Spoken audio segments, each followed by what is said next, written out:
Good morning, everybody. The 1850s were pretty tense for our country as divisions grew between the North and the South, especially concerning the legality and or the expansion of slavery. And it all came to a head on this day, April 12, in 1861, when the guns fired in Charleston Harbor at Fort Sumter.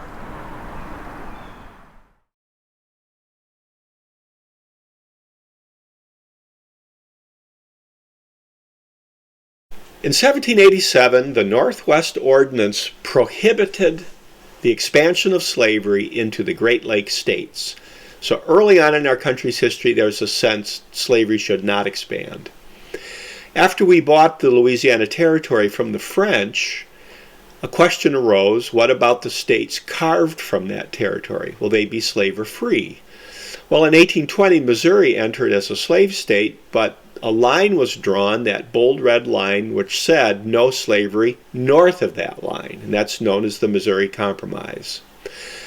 In 1846, we went to war with Mexico, and when the war was finished and we were victorious, a lot of the Southwest was now part of our country. And in 1849, after people moved to California for the gold rush, and here you can see where Sutter's Mill is, what about all these new states in the West and Southwest? So in 1850, another compromise. The Compromise of 1850 said California can enter as a free state, and the rest of the territory can decide if they will be slave or free. Popular sovereignty is the word they used for that.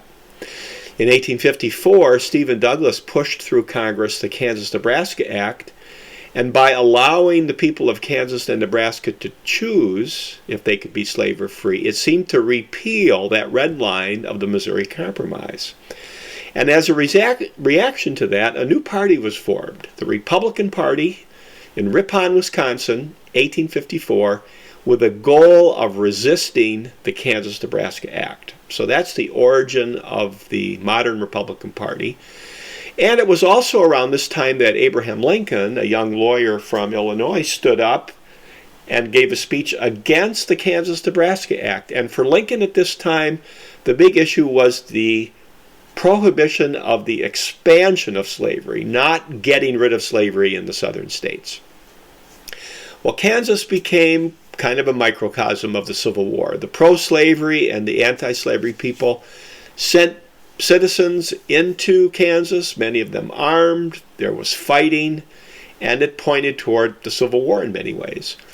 There was even violence in the U.S. Congress. In 1856, Preston Brooks from South Carolina attacked Charles Sumner from Massachusetts, right in the Senate. Things are getting bad.